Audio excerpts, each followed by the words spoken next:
So this live today is about class planning. And and I know that this can be a really tricky thing. This is sort of over and above the practicum class. The practicum class is one thing, and we'll talk about that. But then how do you go about planning your classes when you're out there teaching in the world? And if you happen to be teaching a fair amount of classes, it can be very overwhelming. So say, for example, you're teaching 15 classes a week. It can feel a little daunting to think like, how am I going to come up with 15 class plans a week or 7 class plans a week? It can be a challenge. But what I found over time is that there's some really simple things you can do to make it much, much easier. So why do we class plan? I'm sure you've been to those classes, and I've been to them too, where a teacher just walks into the room, they sit down and they ask you what you want to do today.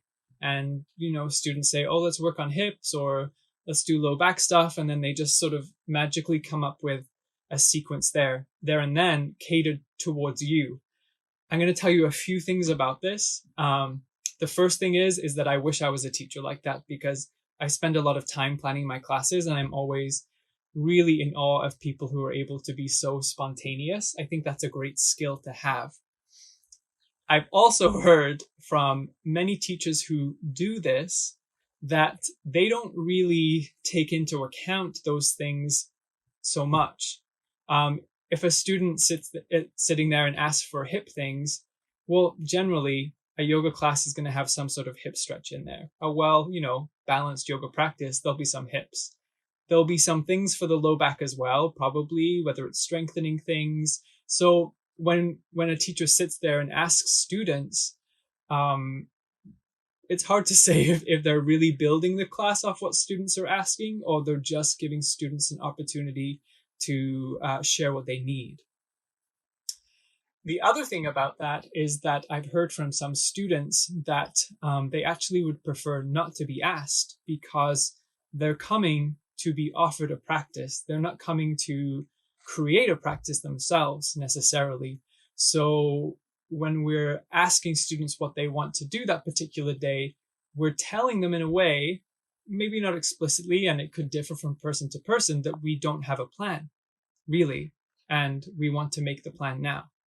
I love when I go to a class that has a wonderful, clear plan that is well thought out. The sequence, the theme, everything seems like it's been prepared ahead of time.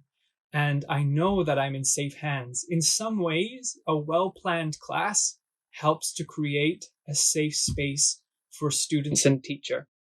It also mitigates, not completely, but it can mitigate the forgetting of poses or the forgetting to do something on both sides. I mean, this happens, we're humans, but if we have put the effort in to prepare ahead of time, then we generally feel more confident. So if you know what you're going in teaching, you've had a plan, you spent the time to make that plan, and it doesn't have to be tons of time, and that's what we'll talk about today. Then you'll go in there with a little bit more confidence, knowing that you have an idea of how this practice might go. The general caveat for planning any yoga class is that things can change. You can have an idea, and then you check in with your students, and it turns out that all of them have an ankle problem that day, and you thought it'd be super fun to do a sequence filled with balancing poses. Or you had a back bend class planned and 2 of the students have back problems, and then you're reconsidering maybe what you might offer. So that happens. Sometimes you have to do some in the moment on the fly sequencing, but generally you can probably stick more or less to your plan. The first thing I'm going to tell you is I write down all of my classes. All of my classes I write in a notebook. I always bring the notebook with me to class. I probably don't read the notebook during class. I might check occasionally. My memory sometimes needs a little jog, but I'm not following it along. But I bring it because I planned it. I just like to have it close by to refer to for any reason. Sometimes I write quotes or I write what the focus is. My handwriting is absolutely awful, but I can read it and we'll go through it. So it's always useful to have. The other reason too is that if I have a notebook filled with class plans and I have to change my plan last minute, I can just flip to another page and find another sequence. And okay, I'll teach this one instead. It's more gentle. I'll follow along. I'll refer as I need to, and we're all good. So even if you don't read it, it's really helpful to plan. It also, doing it this way, I sometimes put the date of the class when I taught it. So I know if I have, say, I used to have a gentle hatha class at 10 a.m. Tuesdays and Thursdays. And just to make sure that I was, not doing the same class all the time, I can just see that I last taught this class on June the 9th.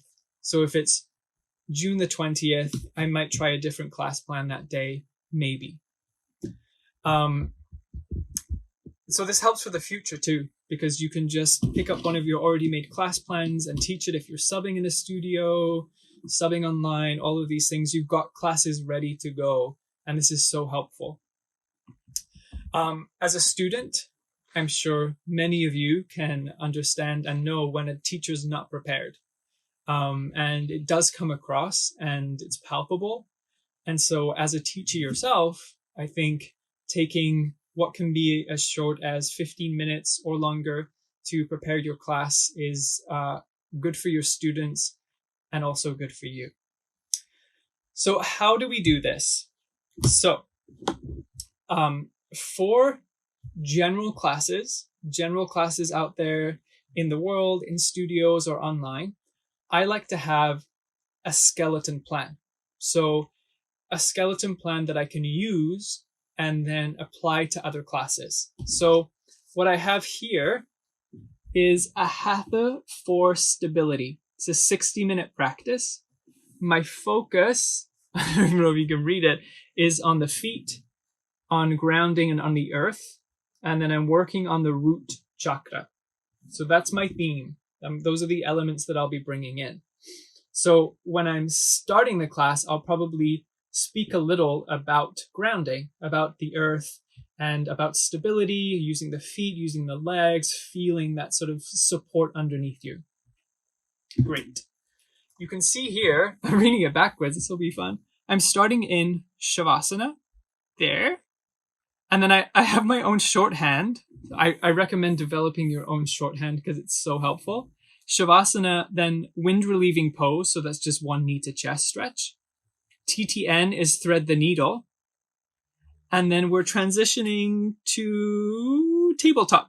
So off from the back to tabletop, cat-cow, stepping into low lunge on one side, downward dog, and then back to tabletop, cat-cow, low lunge on the other side, and then to downward dog. So I put a little, I don't know what this is called, a big bracket. I think there's a word for it. I'm not sure. But a big bracket here because this is my warm-up. So this is the beginning of my class. I estimate roughly that this will take between 15 and maybe 20 minutes max to do this. So I know this. This is my opening sequence, taking me from lying down to hands and knees, to downward dog, and then to Uttanasana, so to standing forward fold, to Tadasana, to mountain pose. So now I'm up. So I flowed from on the ground, hands and knees, gentle stretches, forward fold, up to Tadasana. Now this next big bracket is what I call the bulk of my sequence. So now I've got some half sun salutations. That's basically Tadasana, inhale, reach the arms up, exhale, forward fold, inhale, halfway lift, exhale, fold, inhale, back up to stand. And I do that a few times. I like doing this just in my own practice in classes, just to get the breath moving and to start to just connect with breath and movement a little more in a hatha or a vinyasa class. And then I'm doing in this hatha class for stability some sun salutations, so Surya Namaskar, I'm doing 2 of those. And then some standing warrior poses. So from Tadasana to warrior 1, so Vira 1 is my shorthand for this, to high lunge with a bind. So I just note here that I'm going to be binding. Sometimes I remember, sometimes I forget. So no big deal if you forget that. And then on the other side, And then from Tadasana again to Vira 2, so Warrior 2, to side angle, and then you repeat on the other side. So really straightforward. We're back in Tadasana. SQS is standing quad stretch. So holding the foot with the hand behind you is a nice warm up for our peak pose for this class, which is dancer's pose. And then coming into Uttanasana again, so coming to forward fold. And we're going to be doing some back bends to warm up for dancers to prepare the body for dancer's pose. So to plank, lowering down to locust or cobra. You can offer both. Sphinx pose, just because I love it and it's nice. And then to child's pose, back to downward dog, stepping to forward fold. I don't have that in here, but then to Tadasana, so back to stand. And then we do dancer's pose on each side. And then we're going to flow down to child's pose. So we'll inhale, reach up, exhale, fold, halfway lift, down to hands and knees, and then child's pose. So that's the bulk of my flow. So now I'm probably at like the 45 minute mark, maybe. And depending on how much time I had left, I want to leave a good amount of time for Shavasana. So if there's time, maybe I'm at the 40-minute mark now, I will do some seated forward fold. So FF, just seated forward fold. Maybe butterfly forward fold for the hips. Maybe reverse tabletop. It's a nice stretch for the shoulders. And working, we're thinking about stability. The whole time we'll be mentioning throughout this class about feeling the earth through the hands, through the feet, noticing balance, all of these elements you're weaving into the class. And then we roll down, we'll maybe do bridge pose 1 or 2 times. I put 2 here because I'm an optimist, but it could be once. Again, bridge pose is another really good pose when you're talking about stability to sort of feel the earth. So you're working on that grounding sensation. KTC, even I don't remember. Oh yeah, knees to chest. Knees to chest. 2 knee twist, happy baby, Shavasana. Might do a pranayama if I have time as I drop into Shavasana, so Samavriti, and then that's the class. You can add other elements here, like at the beginning in the Shavasana, I might do a breath meditation. You can add a mudra in. We have Yoga Mudra, the bind here, but there's other elements that you can add in to this class. You could end with an Om or a mantra of some kind. And this is a good outline, so I sort of get a sense. The funny thing is, I didn't realize this till later, but using the number of lines, I sort of get a sense of how long the class will take me. Not always, it's not an exact science, but I know that this is roughly a 60-minute class. I might have to edit out a couple of poses depending on how long I take. Maybe the students in general are just a little more tired that day, so I might take a little bit longer in some poses and take out some of these things. But this would be a hatha for stability. Now, the great thing is, what I love about this is I can take pretty much the exact same class and turn it into a heart hatha practice. Not that much has changed, first of all. So a lot of the poses are the same. The sequence is the same. My focus is a little different. So I'm going to be talking about the chest, about spaciousness, the shoulders, bringing in the 4th chakra. You might do that at the start of class, mentioning the 4th chakra. And we're starting similar. We're starting in Shavasana. I'm going to do Ujjayi breath here because it's a good heating breath and it also focuses a lot on chest expansion. So it's a way to sort of bring that awareness of space to the heart chakra. And then same thing, wind relieving pose, thread the needle, we're to tabletop cat-cow. I'm adding in dancing cat-cow here where the back leg is bent as it's lifted and then you float it under. So it's nice and opening for the chest too. Low lunge with a bind for the shoulders, so interlacing the hands together behind. So just adding in these little elements make the same sequence something else almost entirely. Like your students will feel like it's a different class because it is in some ways and it's not. Downward dog, you repeat, Uttanasana, Tadasana, the half sun salutations, the full sun salutations, Tadasana, and then same as before, Warrior 1, but with cactus arms, because that's a great heart opener. High lunge, but with cactus arms. So we're working with the chest, the shoulders, the heart. And then I do it again. And then we got Warrior 2. We're going to do a bind in the same pose as the first. So in the Hatha for Stability, we have this sequence Warrior 2 side angle. We're doing it here, but we're adding a bind for shoulders, for chest, for heart. Humble Warrior, I just add this in sometimes. If you've already got the bind in Warrior 2, you can fold, offer the option to fold, and it's a nice chest opener. Standing quad stretch, we did that. It's good prep for dancers. And then coming to forward fold, to plank, down to our back bends. A little bit more sort of heating these back bends. We're doing 3 locust poses. So a little bit more, because it's, it's a hard opening class, we can modify. And then child's, downward dog, Tadasana, dancer's pose, flowing down to child's, and then the same forward fold, added in a seated twist here. You could option to put in butterfly instead, like before. Reverse table, bridge pose, toonie twist, happy baby, shavasana. And then you might focus on a compassion meditation here. As you kind of come into shavasana, or at the end of your class, you can end with a compassion meditation for the heart chakra.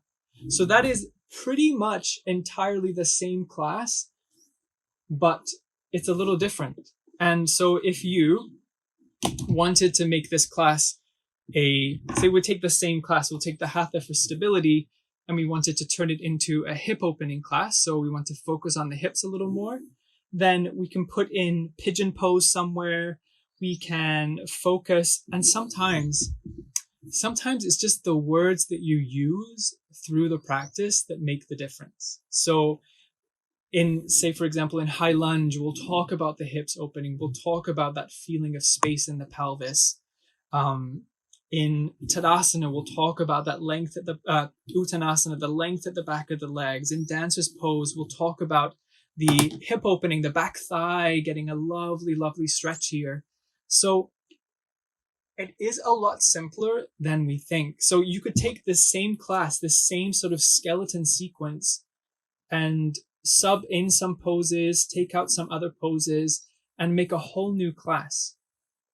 And I think as teachers, it's really helpful to have a skeleton outline that you can use. You don't always have to start the same way. So sometimes I'll start in a seated pose instead. So we'll begin seated with a meditation or pranayama, and then we'll do some seated cat-cow. Like, you can move this whole thing to seated, sort of, and then do the same bulk of the sequence, and then maybe cool down a little differently. Maybe you come down onto the mat earlier.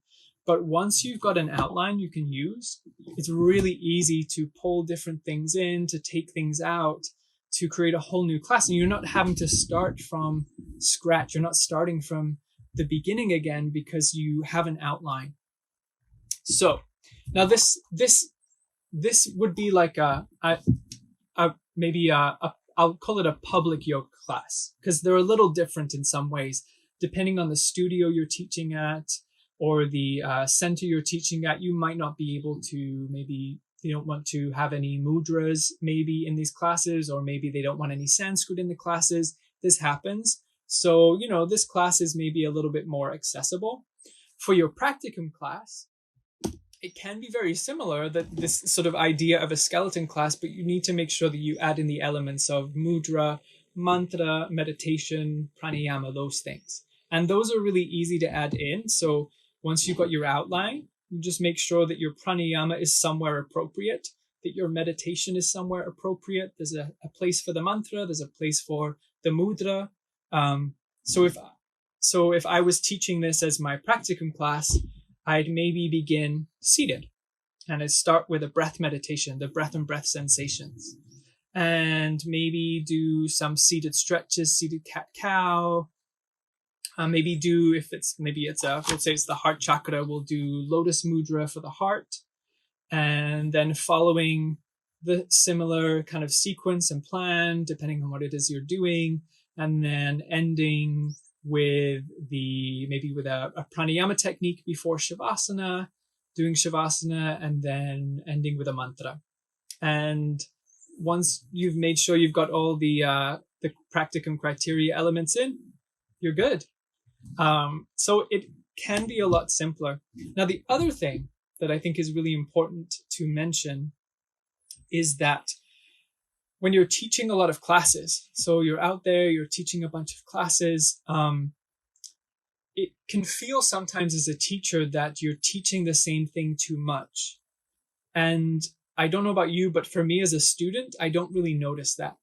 In fact, I just went to a class over the last 2 weeks, on the same day, same time, same teacher, and she taught the same thing both times.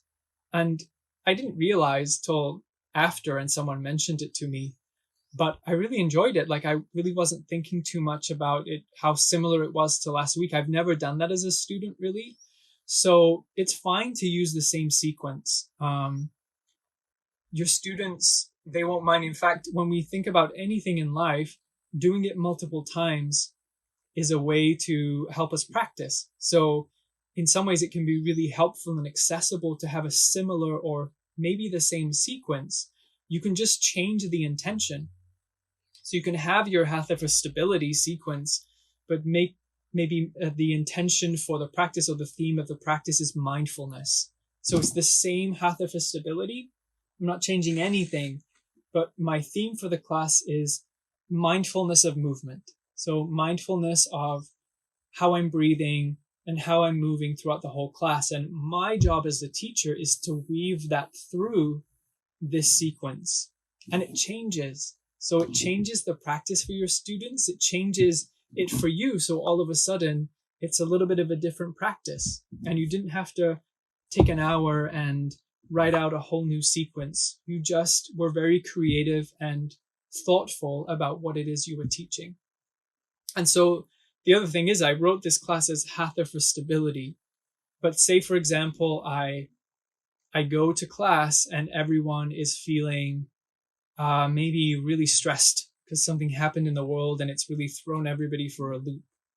So I might think, I'm going to change my intention for this class. The sequence I'll keep the same, but my intention for the practice will be softening and relaxing. And so I might adjust some poses. Maybe what I talk about at the beginning of the class will be inviting a feeling of softness into the body, a softness into the mind, a sort of an opportunity to let go. All of these things you can throw in some quotes that might come to mind that you love, and you've changed the class. You've changed the intention of the class. So that's another way that sequencing can become so helpful, is that you know that you can take the class that you prepared and adjust it. And that's really what we do as yoga teachers. There's a limited number of poses, and there's eventually going to be a limited way in which we can combine them. I went through a period of time where I thought I had to be really inventive. Like, I noticed all the really popular yoga teachers were the ones who were like playing pop music. I don't know. I don't listen to that, but that's not true. I do listen to pop music, but I wasn't listening to those artists. I wouldn't play it in a class. Like, I play very different music, and they were doing creative, fun, crazy things in their classes. And I felt this pressure to be different, to show that I was like cool and could do some crazy fun things. And I don't think my students enjoyed it that much.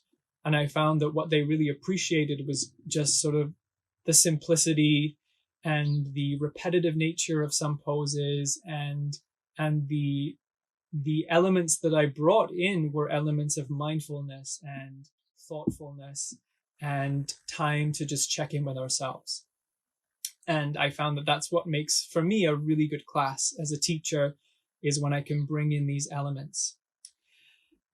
But before we finish, the one last thing that I want to say that's really helpful about having a class plan is that if students come to your class and maybe they're new to your class, or they know that they have been advised not to do any particular type of movement. So when that happens to me, say a student's got like a low back injury and they're not able to do any back bending at all. And I would come over to them and I bring my notebook and I say, okay, well, today's class, we'll be coming into a couple of back bends. One at the beginning, one in the middle, one at the end. And when we get to those things, here's some suggestions I might offer you. So that you give them a heads up of how the practice might look. And I found that for students who are coming with an injury of some kind, or where they have to be very careful about modifications, it's really empowering to let them know what they might be expecting. And I always add a little caveat of things might change, but when we get to these backbend poses, this might be a nice alternative for you. So, and it shows you as a teacher who is very, very prepared, a teacher who has taken the time and the care and is able to really look after your students. So I think I spoke really fast there for a while. I hope that it made sense. I know that you can't read my writing likely. If you would like me to put the sequences in the comments, just let me know. I can add them in so you can get a sense of how they look. Again, some of it's shorthand. If I do that, I'll do my best to not write in shorthand. But this is a good idea. A notebook, I know the length of the class roughly based on the number of lines I'm using. I've blocked off my warm up, the bulk of my class, the cool down, and this is just a good visual reference for a class that I know is about 60 minutes for me. So when you do get to class planning, highly recommend some sort of notebook, some sort of system, and there's many, many out there. And if you ask any of the other teachers at your yoga flow, I'm sure they all have different ways of doing this. This is just mine and the way that works for me. And if you're similar to me in some ways in your way to prepare and the way your mind works, you might find this really, really helpful. So we will wrap it up today. Thank you for joining me. If you have any questions at all, pop them in the comments. If there are questions about these sequences or about class planning in general, pop them in. If there are questions about your practicum class, pop them in. I can definitely help you with any of those things. So I hope you all have a wonderful, wonderful rest of your day. Thank you. Bye.